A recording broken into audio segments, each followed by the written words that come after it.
محرم کے فضائل۔ الحمدللہ رب العالمین والصلاة والسلام علی سید المرسلین، اما بعد فاعوذ باللہ من الشیطان الرجیم، بسم اللہ الرحمن الرحیم۔ محرم کے فضائل۔ دعائے عطار: یا اللہ پاک، جو کوئی 17 صفحات کا رسالہ محرم کے فضائل پڑھ یا سن لے، اس کی کربلا والوں کے طفیل، آفتوں اور بلاؤں سے حفاظت فرما، آمین بجاہ النبی الامین صلی اللہ تعالی علیہ وآلہ وسلم۔ درود شریف کی فضیلت۔ اللہ کریم کے آخری نبی صلی اللہ علیہ وآلہ وسلم نے فرمایا: اے لوگو، بے شک بروز قیامت اس کی دہشتوں یعنی ٹیرر اور حساب کتاب یعنی اکاؤنٹیبلٹی سے جلد نجات پانے والا شخص وہ ہوگا جس نے تم میں سے مجھ پر دنیا میں بکثرت درود شریف پڑھے ہوں گے۔ اف وہ رہے سنگ لاخ، آہ یہ پا شاخ شاخ، اے میرے مشکل کشا تم پہ کروڑوں درود۔ صلو علی الحبیب صلی اللہ علی محمد۔ عاشوراء یعنی 10 محرم الحرام کے روز ملک کے رے میں قاضی کے پاس ایک فقیر یعنی پور آ کر عرض گزار ہوا: میں ایک بہت غریب اور عیالدار آدمی ہوں، آپ کو یوم عاشوراء کا واسطہ میرے لیے 10 کلو آٹا، 5 کلو گوشت اور 2 درہم کا انتظام فرما دیجیے۔ قاضی یعنی جج نے ظہر کے بعد آنے کا کہا۔ جب فقیر وقت مقررہ پر آیا تو عصر میں بلایا۔ وہ عصر کے بعد پہنچا، پھر بھی کچھ نہ دیا، خالی ہاتھ ہی بھیج دیا۔ فقیر کا دل ٹوٹ گیا۔ وہ رنجیدہ ایک غیر مسلم کے پاس پہنچا اور اس سے کہا: آج کے مقدس دن کے صدقے مجھے کچھ دے دو۔ اس نے پوچھا: آج کون سا دن ہے؟ تو فقیر نے عاشوراء کے کچھ فضائل بیان کیے، جسے سن کر اس نے کہا: آپ نے بہت ہی عظمت والے دن کا واسطہ دیا، اپنی ضرورت بیان کیجیے۔ فقیر نے اس سے بھی وہی ضرورت بیان کر دی۔ اس آدمی نے 10 بوری گندم، 100 کلو گوشت اور 20 درہم پیش کرتے ہوئے کہا: یہ آپ کے اہل و عیال کے لیے زندگی بھر ہر ماہ اس دن کی فضیلت و عظمت کے واسطے مقرر ہے۔ رات کو قاضی صاحب نے خواب دیکھا، کوئی کہہ رہا ہے: نظر اٹھا کر دیکھ۔ جب نظر اٹھائی تو 2 عالی شان محل پلیسز نظر آئے، ایک چاندی اور سونے کی اینٹوں یعنی برکس کا اور دوسرا سرخ یاقوت کا تھا۔ قاضی نے پوچھا: یہ دونوں محل کس کے ہیں؟ جواب ملا: اگر تم سائل کی ضرورت پوری کر دیتے تو یہ تمہیں ملتے، مگر چونکہ تم نے اسے خالی ہاتھ لوٹا دیا تھا، اس لیے اب یہ دونوں محل فلاں غیر مسلم کے لیے ہیں۔ قاضی صاحب بیدار ہوئے تو بہت پریشان تھے۔ صبح ہوئی تو غیر مسلم کے پاس گئے اور اس سے پوچھا: کل تم نے کون سی نیکی کی ہے؟ اس نے پوچھا: آپ کو کیسے علم ہوا؟ قاضی صاحب نے اپنا خواب سنایا اور پیشکش کی کہ مجھ سے 1,00,000 درہم لے لو اور کل کی نیکی مجھے بیچ دو۔ اس غیر مسلم نے کہا: میں روئے زمین کی ساری دولت لے کر بھی اسے فروخت نہیں کروں گا، اللہ پاک کی رحمت و عنایت بہت خوب ہے۔ یہ کہنے کے بعد وہ کلمہ پڑھ کر مسلمان ہو گیا۔ محرم کہنے کی وجہ۔ پیارے پیارے اسلامی بھائیوں، اسلامی سال کا پہلا مہینہ محرم ہے۔ اس ماہ مبارک کی حرمت یعنی تعظیم کی وجہ سے اسے محرم کا نام دیا گیا ہے۔ اللہ پاک نے اسلامی سال کا آغاز محرم الحرام کے بابرکت مہینے سے فرمایا اور ہمیں اس میں اجر و ثواب اور خیر و برکت کے کثیر مواقع عطا فرمائے۔ بندہ مومن کے لیے اپنا پسندیدہ بندہ بننے کی راہیں کھول دیں تاکہ سال کے شروع ہی سے بندہ اپنے رب کے قریب ہو جائے اور توبہ کرے تو اس کے گناہ بخش دیے جائیں۔ نیکیوں کا اثر بندے پر سال کے اختتام تک رہے، حتیٰ کہ سال کا آخری مہینہ ذوالحجۃ الحرام بھی عبادت میں گزرے۔ امید ہے کہ اس کے لیے پورے سال کی اطاعت لکھی جائے، کیونکہ جس کے عمل کی ابتدا اور انتہا عبادت پر ہو تو وہ اس حکم میں ہے جو دونوں وقتوں کے درمیان بھی عبادت میں ہی لگا رہا ہو۔ عبادت میں گزرے میری زندگانی، کرم ہو کرم یا خدا یا الہی۔ صلو علی الحبیب صلی اللہ علی محمد۔ محرم کے دو فضائل۔ نمبر 1، ایک شخص حضور نبی اکرم صلی اللہ علیہ وآلہ وسلم کی بارگاہ میں حاضر ہوا اور عرض کی، یا رسول اللہ صلی اللہ علیہ وآلہ وسلم، رمضان کے علاوہ میں کس مہینے میں روزے رکھوں؟ ارشاد فرمایا، اگر تم نے رمضان کے بعد کسی مہینے کے روزے رکھنے ہوں تو محرم کے روزے رکھو، کہ یہ اللہ پاک کا مہینہ ہے۔ اس مہینے میں ایک دن ہے جس میں اللہ پاک نے ایک قوم کی توبہ قبول فرمائی اور دوسروں کی توبہ بھی قبول فرمائے گا۔ نمبر 2، نبی کریم صلی اللہ علیہ وآلہ وسلم نے ارشاد فرمایا، ماہ رمضان کے بعد سب سے افضل روزے اللہ پاک کے مہینے محرم کے روزے ہیں، اور فرض نماز کے بعد سب سے افضل نماز رات کی نماز ہے۔ محرم کے پہلے عشرے کی عظمت۔ حضرت سیدنا ابو عثمان نہدی رحمت اللہ علیہ فرماتے ہیں، صحابہ کرام 3 عشروں 10 days کی تعظیم کیا کرتے تھے۔ نمبر 1، رمضان مبارک کا آخری عشرہ۔ نمبر 2، ذوالحجۃ الحرام کا پہلا عشرہ۔ نمبر 3، محرم الحرام کا پہلا عشرہ۔ یوم عاشوراء۔ پیارے پیارے اسلامی بھائیوں، اس مبارک ماہ میں 10 محرم الحرام کو خصوصی اہمیت حاصل ہے۔ اسے یوم عاشوراء کے نام سے جانا جاتا ہے۔ 10 محرم الحرام کو عاشوراء کہنے کی ایک وجہ یہ بھی ہے کہ اس دن اللہ پاک نے 10 انبیاء کرام کو اعزاز و اکرام سے نوازا۔ یوم عاشوراء کی مبارک نسبتیں۔ یوم عاشوراء کو انبیاء کرام علیہم السلام سے خصوصی نسبت حاصل ہے۔ نمبر 1، یوم عاشوراء کو حضرت سیدنا موسیٰ کلیم اللہ علیہ السلام کی مدد کی گئی اور فرعون اور اس کے پیروکار یعنی فالوورز اس میں ہلاک ہوئے۔ نمبر 2، حضرت سیدنا نوح نجی اللہ علیہ السلام کی کشتی جودی پہاڑ پر ٹھہری۔ نمبر 3، حضرت سیدنا یونس علیہ السلام کو مچھلی کے پیٹ سے نجات ملی۔ نمبر 4، حضرت سیدنا آدم صفی اللہ علیہ السلام کی قبولیت توبہ کا دن ہے۔ نمبر 5، حضرت سیدنا یوسف علیہ السلام کنویں سے نکالے گئے۔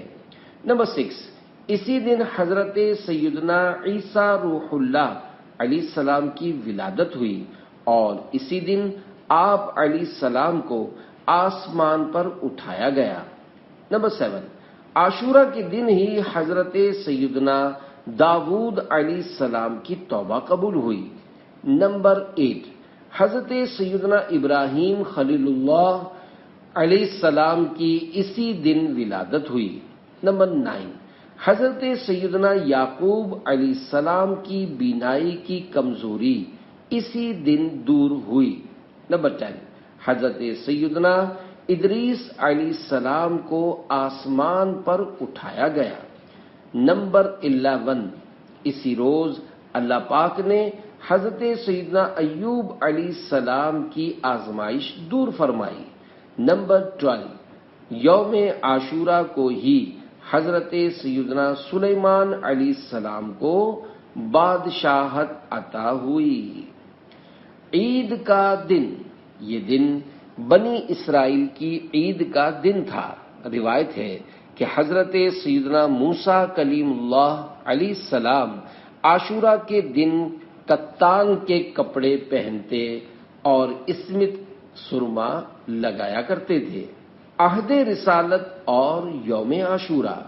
زمانہ جاہلیت میں قریش یوم عاشورہ کا روزہ رکھتے۔ نبی کریم صلی اللہ علیہ وآلہ وسلم بھی اسی دن کا روزہ رکھتے تھے اور اسی دن کعبۃ اللہ شریف کا غلاف تبدیل کیا جاتا۔ خیبر اور مدینہ منورہ میں یہودیوں کی بہت بڑی تعداد آباد تھی۔ چونکہ ان کا تعلق بنی اسرائیل سے تھا اور بنی اسرائیل نے یوم عاشورہ ہی کو فرعون سے نجات پائی تھی، لہذا اس دن کو بطور عید منایا کرتے اور روزہ رکھا کرتے۔ جب نبی اکرم صلی اللہ علیہ وآلہ وسلم مدینہ پاک تشریف لائے تو آپ نے دیکھا کہ یہودی بھی عاشورہ کے دن روزہ رکھتے ہیں۔ آپ صلی اللہ علیہ وآلہ وسلم نے پوچھا، آج کے دن روزہ کیوں رکھتے ہیں؟ یہودیوں نے عرض کی، یہ عظمت والا دن ہے، یہ وہ دن ہے جس میں اللہ پاک نے بنی اسرائیل اور حضرت موسیٰ کو ان کے دشمن فرعون سے نجات دی، تو حضرت سیدنا موسیٰ علیہ السلام نے شکرانے میں اس دن کا روزہ رکھا تھا اور ہم بھی اس دن کا روزہ رکھتے ہیں۔ رسول کریم صلی اللہ علیہ وآلہ وسلم نے ارشاد فرمایا، ہم موسیٰ علیہ السلام کے تم سے زیادہ حقدار ہیں۔ چنانچہ آپ صلی اللہ علیہ وآلہ وسلم نے اس دن روزہ رکھا اور لوگوں کو روزہ رکھنے کا حکم ارشاد فرمایا۔ عاشورہ کا روزہ فرض تھا۔ پیارے پیارے اسلامی بھائیوں، شروع میں عاشورہ کا روزہ مسلمانوں پر فرض تھا، پھر روزہ رمضان سے اس کی فرضیت منسوخ یعنی ایبروگیٹ ہو گئی تھی۔ اب عاشورہ کا روزہ رکھنا فرض نہیں، مگر اس دن کا روزہ رکھنے والے کے لیے بڑا ثواب ہے۔ دو فرامین مصطفیٰ صلی اللہ علیہ وآلہ وسلم۔ نمبر 1، مجھے اللہ پاک پر گمان ہے کہ عاشورہ کا روزہ 1 سال پہلے کے گناہ مٹا دیتا ہے۔ نمبر 2، عاشورہ کا روزہ 1 سال کے روزوں کے برابر ہے۔ 1 دن پہلے یا 1 دن بعد مدینے کے تاجدار صلی اللہ علیہ وآلہ وسلم نے ارشاد فرمایا، عاشورہ کے دن کا روزہ رکھو اور اس میں یہودیوں کی مخالفت کرو۔ عاشورہ کے دن سے پہلے یا بعد میں 1 دن کا روزہ رکھو۔ صحابی ابن صحابی حضرت سیدنا عبداللہ بن عباس رضی اللہ عنہما فرماتے ہیں، میں نے نبی کریم صلی اللہ علیہ وآلہ وسلم کو کسی دن کے روزے کو اور دن پر فضیلت دے کر جستجو یعنی سیکھ فرماتے نہ دیکھا، مگر یہ کہ عاشورہ کا دن اور یہ کہ رمضان کا مہینہ۔ عاشورہ کا روزہ مغفرت کا سبب بن گیا۔ ایک عالم صاحب کو خواب میں دیکھا گیا۔ دیکھنے والے نے حال پوچھا، فرمایا 60 سال تک عاشورہ کا روزہ رکھنے کی برکت سے میری مغفرت ہو گئی۔ ایک روایت میں یہ ہے کہ عاشورہ اور 1 دن پہلے اور بعد کا روزہ رکھنے کی برکت سے۔ یوم عاشورہ کا احترام جانور بھی کرتے ہیں۔ پیارے پیارے اسلامی بھائیوں، عاشورہ ایسا مبارک دن ہے کہ انسان تو انسان، چرندوں پرند، برڈز اینڈ اینیملز، حتیٰ کہ وحشی جانور بھی اس کا احترام کرتے ہیں اور اس دن کی تعظیم کرتے ہوئے روزہ بھی رکھتے ہیں۔ بزرگان دین رحمت اللہ علیہم کے چند آنکھوں دیکھے واقعات، تجربات اور ارشادات پڑھیے۔ نمبر 1، عظیم تابعی بزرگ حضرت سیدنا قیس بن عباد رحمت اللہ علیہ فرماتے ہیں، مجھے یہ بات پہنچی ہے کہ وحشی جانور 10 محرم کا روزہ رکھتے تھے۔ نمبر 2، حضرت سیدنا فتح بن شخرف رحمت اللہ علیہ فرماتے ہیں، میں روزانہ چیونٹیوں کے لیے روٹی توڑ کے ڈالتا تھا۔ جب 10 محرم کا دن آتا تو چونٹیاں یعنی آنٹس اسے نہ کھاتی۔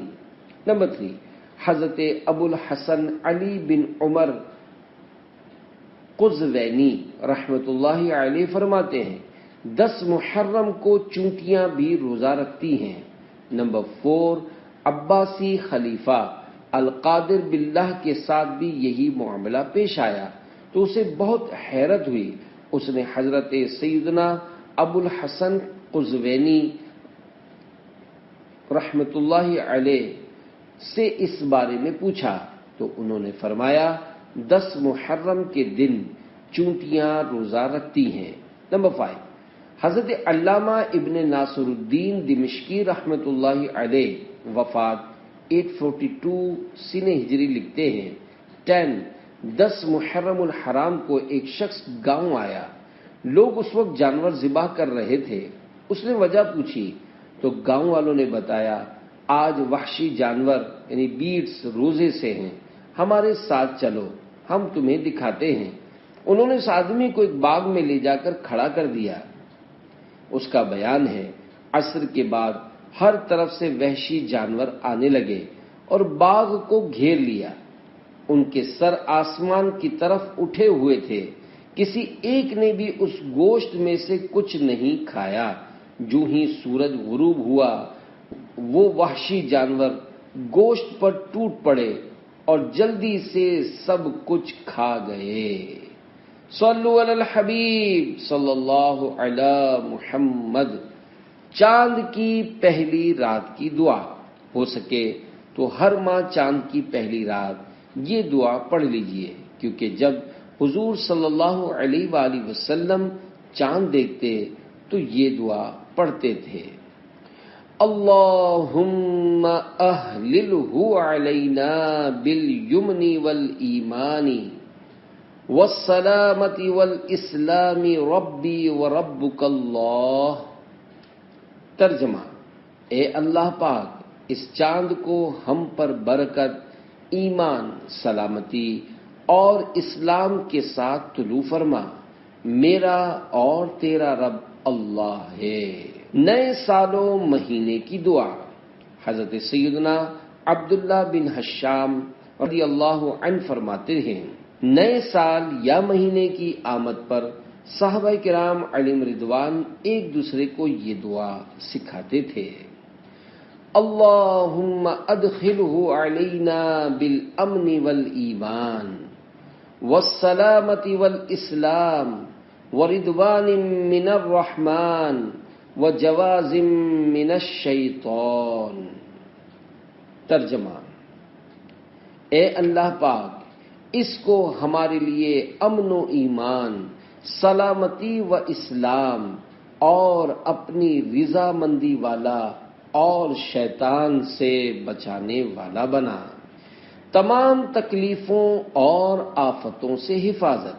حضرت شاہ کلیم اللہ شاہ جہاں آبادی رحمت اللہ علیہ فرماتے ہیں جو کوئی 12 مرتبہ یہ دعا سبحان اللہ ملء المیزان ومنتہى العلم والمبلغ الرضا وزینة العرش لا ملجأ ولا منجا من اللہ الا الیہ، سبحان اللہ عدد الشفع والوتر وعدد کلمات اللہ التامات کلها، اسألہ السلامت برحمتہ ولا حول ولا قوة الا باللہ العلی العظیم، وهو حسبی ونعم الوکیل نعم المولا ونعم النصیر، وصلی اللہ تعالی علی خیر خلقہ محمد وآلہ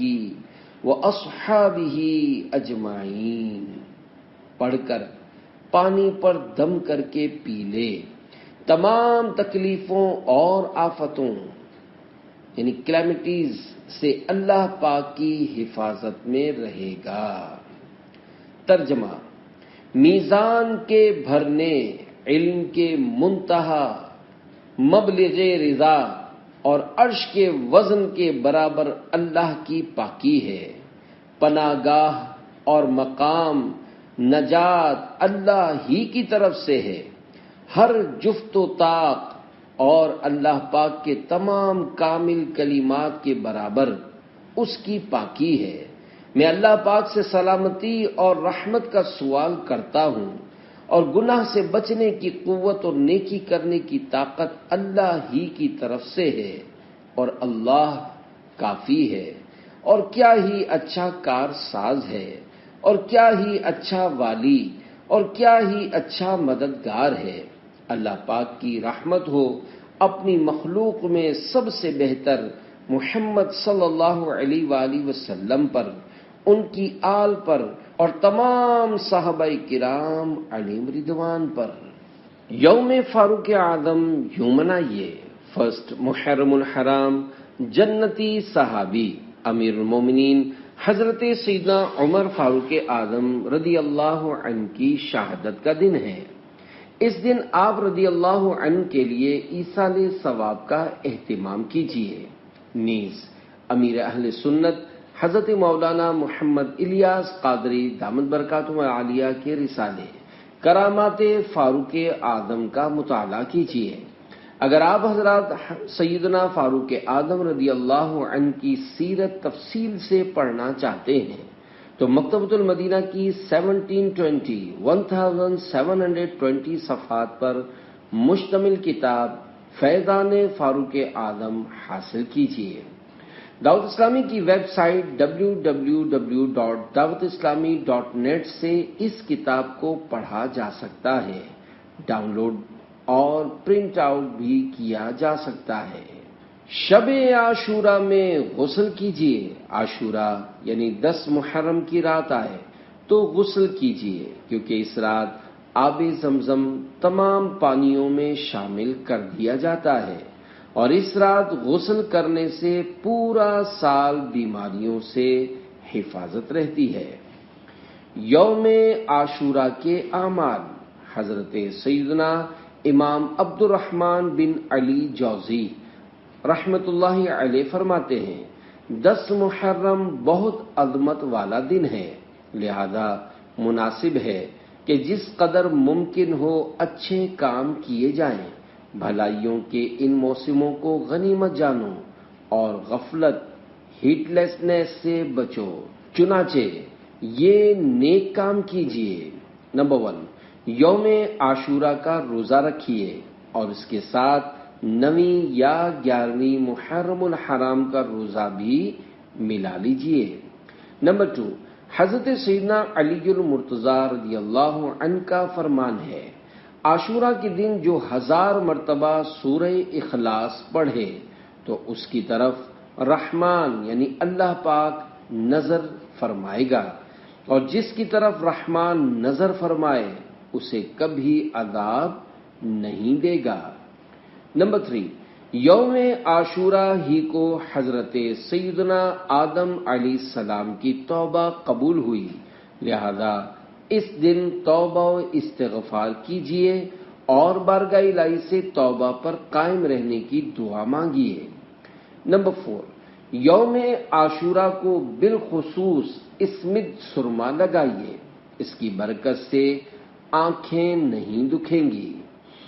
فرمان مصطفیٰ صلی اللہ علیہ وآلہ وسلم، جو شخص یوم عاشوراء اسمد سرما آنکھوں میں لگائے تو اس کی آنکھیں کبھی بھی نہ دکھیں گی۔ نمبر 5، زیارت قبور کیجیے۔ نمبر 6، ہو سکے تو خوف خدا سے آنسو بہائیے۔ اگلے پچھلے تمام گناہوں کی بخشش۔ مکی مدنی آقا صلی اللہ علیہ وآلہ وسلم ایک بار 10 محرم الحرام کو نماز جمعہ کی ادائیگی کے بعد مسجد نبوی میں ایک ستون کے قریب تشریف فرما ہو گئے۔ صحابی ابن صحابی حضرت سیدنا ابو بکر صدیق رضی اللہ عنہ بھی آپ صلی اللہ علیہ وآلہ وسلم کے برابر میں بیٹھے تھے۔ مؤذن رسول حضرت سیدنا بلال رضی اللہ عنہ نے اذان دینا شروع کی، اور جب انہوں نے اشہد ان محمد رسول اللہ کہا تو حضرت سیدنا ابو بکر صدیق رضی اللہ عنہ نے اپنے دونوں انگوٹھوں کے ناخنوں یعنی نیلز کو اپنی دونوں آنکھوں پر رکھا اور کہا، قرۃ عینی بک یا رسول اللہ، یعنی یا رسول اللہ آپ سے میری آنکھوں کی ٹھنڈک ہے۔ جب حضرت سیدنا بلال حبشی رضی اللہ عنہ اذان دے چکے تو آپ صلی اللہ علیہ وآلہ وسلم نے ارشاد فرمایا، اے ابو بکر، جو شخص ایسا کرے جیسا تم نے کیا، اللہ پاک اس کے اگلے پچھلے تمام گناہ بخش دے گا۔ حضرت ابو بکر صدیق کی اس ادا کو ادا کرتے ہوئے نہ صرف یوم عاشورہ کو بلکہ جب بھی نام محمد سنے تو انگوٹھے چومنے کی عادت بنائیے۔ رزق میں برکت کا بہترین نسخہ فرمان مصطفیٰ صلی اللہ علیہ وآلہ وسلم ہے، جو 10ویں محرم کو اپنے بچوں کے خرچ میں فراخی یعنی خوشحالی کرے گا تو اللہ پاک سارا سال اس کو فراخی یعنی ایفلوئنس دے گا۔ حضرت سیدنا سفیان رحمت اللہ علیہ فرماتے ہیں، ہم نے اس حدیث کا تجربہ کیا تو ایسے ہی پایا۔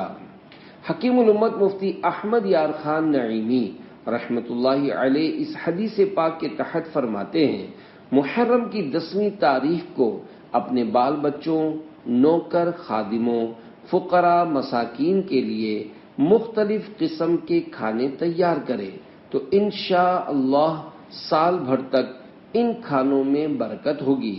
مسلمان عاشورہ کے دن حلیم یعنی کھچڑا پکاتے ہیں، اس کا ماخذ یہ حدیث ہے، کیونکہ حلیم یعنی کھچڑے میں ہر کھانا ہوتا ہے، گندم، گوشت اور دالیں، چاول وغیرہ، تو انشاءاللہ حلیم پکانے والے کے گھر ان تمام کھانوں میں برکت ہوگی۔ مزید فرماتے ہیں، خیال رہے کہ عاشورہ کے دن خود روزہ رکھو اور بچوں کو، فقراء کو خوب کھلاؤ پلاؤ، لہذا یہ حدیث عاشورہ کے روزے کے خلاف نہیں۔ یوم عاشورہ اور واقعہ کربلا۔ اے عاشقان صحابہ و اہل بیت، ماہ محرم الحرام ہر سال ہمیں شہدائے کربلا اور بالخصوص نواسۂ رسول سید الشہداء امام علی مقام حضرت سیدنا امام حسین رضی اللہ عنہ کی یاد دلاتا ہے، کیونکہ 10 محرم الحرام 61 ہجری کو تاریخ اسلام میں حق و باطل، رائٹ اینڈ رانگ کے درمیان ایک عظیم معرکہ یعنی بیٹل پیش آیا، جسے واقعہ کربلا کے نام سے یاد کیا جاتا ہے۔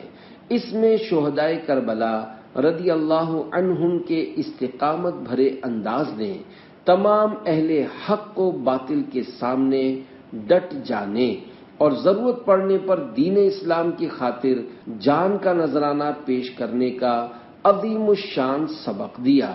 اگر حضرت سیدنا امام حسین رضی اللہ عنہ یزید کی بیعت یعنی پلیج الیگنس کرتے تو وہ تمام لشکر یعنی آرمی آپ کے قدموں میں ہوتا، آپ کا احترام کیا جاتا، خزانوں کے منہ کھول دیے جاتے اور دولت دنیا قدموں پر لٹا دی جاتی، مگر جس کا دل دنیا کی محبت سے خالی ہو بلکہ خود دنیا جس کے گھر کی خادمہ ہو، وہ اس دنیا کے رنگ و روپ پر کیا نظر ڈالے گا؟ حضرت سیدنا امام حسین رضی اللہ عنہ نے راحت دنیا کے منہ پر ٹھوکر مار دی اور راہ حق میں پہنچنے والی مصیبتوں کا خوش دلی سے استقبال کیا، اور اس قدر آزمائشوں کے باوجود یزید پلید جیسے فاسق معلن یعنی اعلانیہ گناہ کرنے والے شخص کی بیعت کا خیال بھی اپنے مبارک دل میں نہ آنے دیا، اپنا گھر لٹانا، اپنا خون بہانا منظور فرمایا، مگر اسلام کی عزت پر حرف نہیں آنے دیا۔ خدا کی قسم، میدان کربلا میں کربلا والوں کا اسلام کی خاطر اپنی جانوں کا نذرانہ پیش کرنا رہتی دنیا تک مسلمانوں کے لیے بہت بڑا سبق ہے۔ قتل حسین اصل میں مرگ یزید ہے، اسلام زندہ ہوتا ہے ہر کربلا کے بعد۔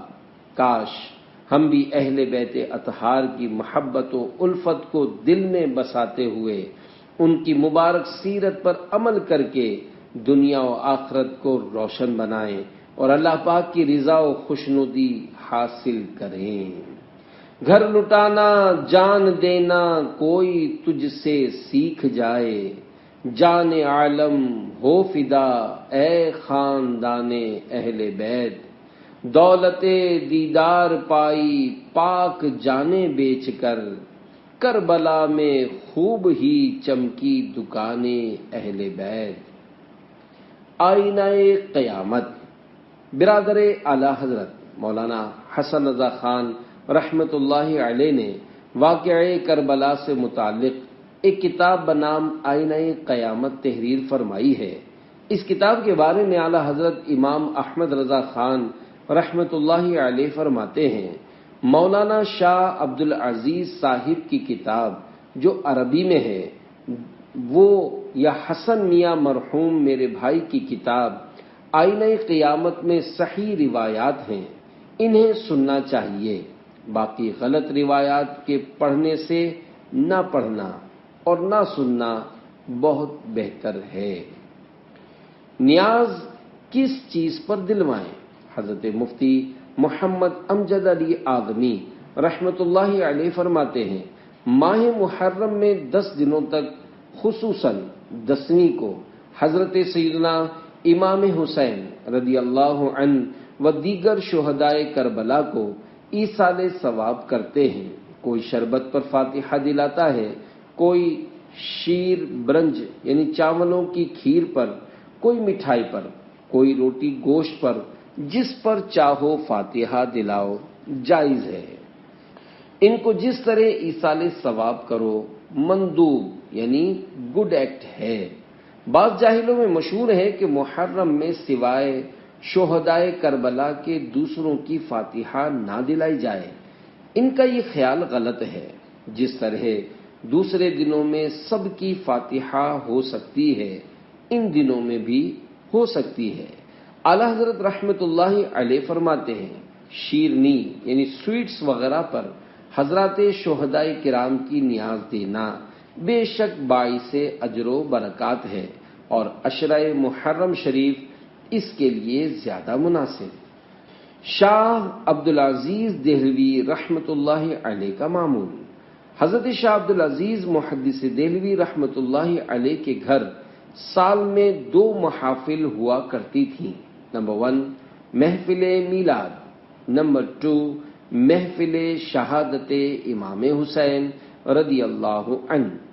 اسی دوسری محفل کا ذکر کرتے ہوئے فرماتے ہیں، یہ محفل بروز عاشورہ یا اس سے 1 دن قبل ہوتی ہے۔ اس میں 400-500 آدمی بلکہ 1000 آدمی جمع ہوتے ہیں اور درود شریف پڑھتے ہیں۔ اس کے بعد جب فقیر آتا ہے تو لوگ بیٹھتے ہیں، حضرت سیدنا امام حسن و حسین کے حدیث شریف میں آنے والے فضائل بیان کیے جاتے ہیں، پھر ختم قرآن کریم کیا جاتا ہے اور 5 آیتیں پڑھ کر کھانے کی جو چیز موجود ہوتی ہے اس پر فاتحہ دی جاتی ہے۔ امیر اہل سنت کی اہل بیت سے محبت۔ پیارے پیارے اسلامی بھائیوں، امیر اہل سنت حضرت علامہ مولانا محمد الیاس عطار قادری رضوی دامت برکاتہم العالیہ عظیم عاشق صحابہ و اہل بیت ہیں، بلکہ آپ دامت برکاتہم العالیہ نے تو لاکھوں کروڑوں عاشقان صحابہ و اہل بیت بنا دیے ہیں۔ اس کی جیتی جاگتی تصویر آپ دامت برکاتہم العالیہ کی تصنیفات و ملفوظات ہیں۔ اہل بیت اطہار کی محبتوں اور ان کی سیرت پر مشتمل امیر اہل سنت کے ان رسائل کا مطالعہ کیجیے۔ کرامات امام حسین، کربلا کا خونی منظر، حسینی دولہا، کرامات شیر خدا، امام حسن کی 30 حکایات۔ یوم عاشورہ کو نذر و نیاز کا اہتمام کرنے کے ساتھ ساتھ وقت کی قربانی دے کر شہیدانوں اسیران کربلا کے ایصال ثواب کی نیت سے 8, 9, 10, 8, 9, 10 یا 9, 10, 11 یا 9, 10, 11 محرم الحرام کو مدنی قافلے میں سفر بھی کریں، اس کی خوب برکتیں حاصل ہوں گی انشاءاللہ عز و جل۔ ہر صحابی نبی جنتی جنتی، سب صحابیات بھی جنتی جنتی۔ صلو علی الحبیب صلی اللہ علی محمد۔